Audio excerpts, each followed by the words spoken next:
While the Palisade fire ravaged the Fresno neighborhood, Dennis Quaid, who was in the area for a film project, found himself in the midst of the chaos.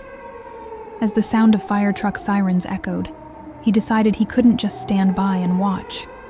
He followed the flames until he came across a crew led by Jake Ramirez, who was desperately trying to contain the fire and save homes.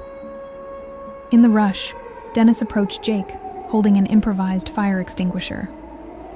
"What can I do to help?" he asked, panting. Jake, initially hesitant, saw that Quaid was serious.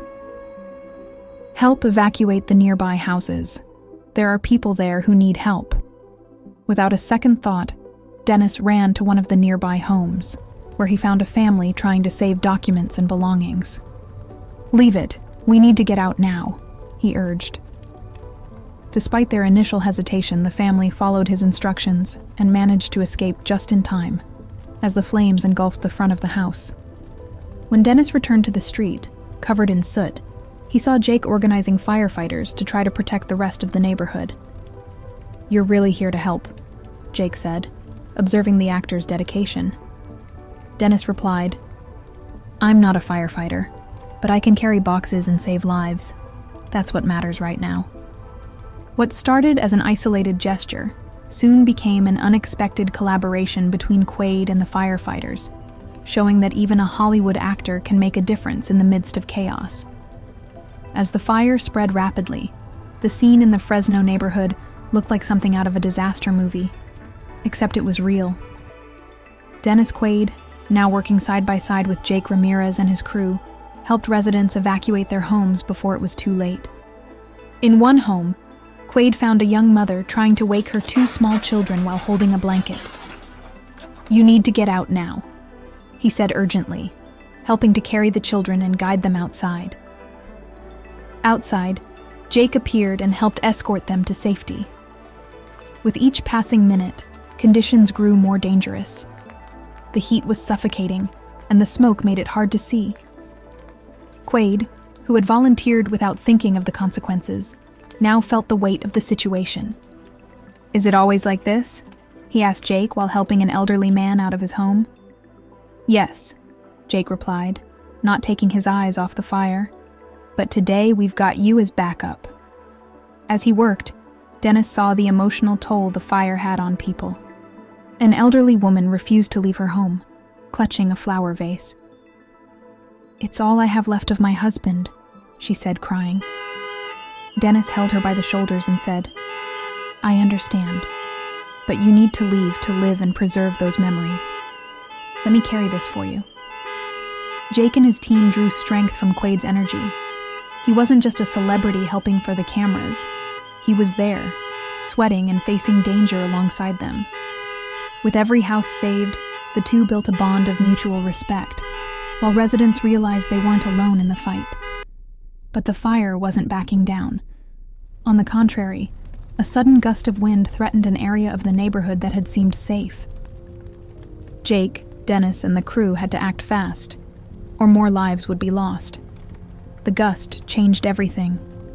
Flames, which had been under control in one part of the neighborhood, roared back to life, advancing toward a block where many families were still trying to save their belongings. Jake gathered his crew and said, "We need to protect this side now." Without hesitation, Dennis ran alongside Jake, helping to organize the residents. He came across a man trying to use a garden hose to douse the flames creeping toward his fence. "That won't hold it off," Dennis warned. "You need to leave now." But the man insisted, "I'm not abandoning my home." Jake intervened, pulling the man away.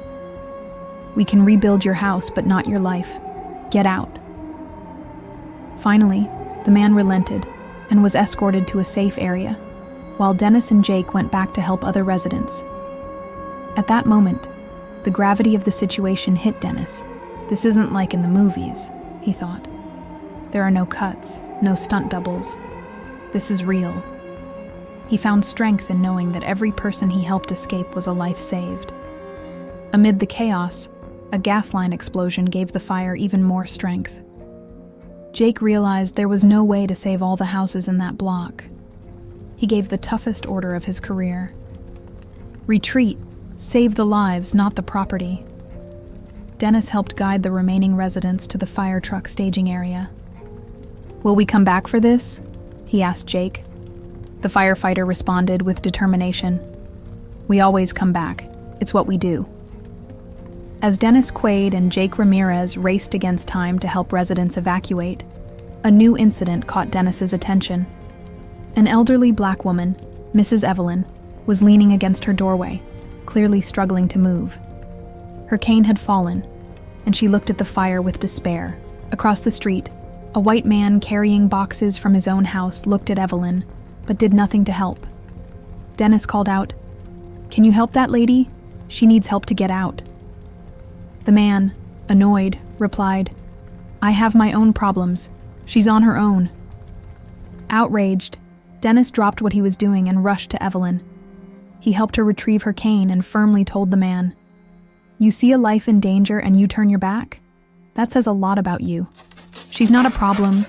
She's a person, and people help each other." Ignoring the man, Dennis gently supported Evelyn and guided her to the sidewalk, where an ambulance was waiting. "You're safe now," he told her, and she thanked him with tears in her eyes. Jake, who had witnessed everything from a distance, approached Dennis as the ambulance took Evelyn away. "It's not every day you see someone stand up to selfishness like that," he said. Dennis replied, "It's because no one should accept it as normal. What we're doing here is about saving lives. All lives." The incident quickly spread among the residents. Many realized that in a tragedy like this, the only way to survive was by working together. Even the man who had ignored Evelyn seemed ashamed, and later began helping others. Jake and Dennis continued their mission, but the impact of that moment was clear. It wasn't just about putting out physical flames, but also about confronting the flames of indifference and prejudice that still burned in some people. The fire burned dangerously close to the last houses in the neighborhood. Jake knew his team was at their limit, but couldn't give up. "We have to hold the fire back until the last families are out," he told his crew. Dennis, exhausted, refused to stop.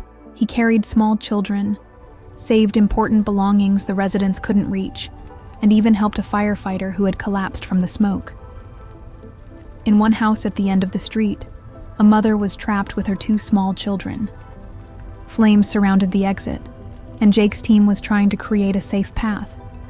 Dennis, seeing the situation, grabbed an extra mask and ran in with Jake to help. They entered the house, ignoring the suffocating heat, and found the family huddled in a corner. "We're getting you out," Dennis said, reaching out. Jake carried the 2 children while Dennis helped the mother. They emerged just before the roof collapsed, and the crowd cheered as the family was brought to safety. "You're crazy," Jake said, laughing as he caught his breath. Dennis replied, "Maybe, but it was worth it." When the fire was finally contained, the neighborhood was in ruins, but many homes had been saved thanks to the combined efforts of the firefighters and residents. Dennis Quaid, covered in soot and visibly exhausted, sat on the curb next to Jake. "Did you know it would be this hard?" Jake asked. Dennis sighed. "I knew it would be real, and real is always hard." Residents gathered around the fire crew, thanking them for everything they had done. Evelyn, the elderly woman Dennis had helped, approached him, leaning on her cane. "You didn't just save my life.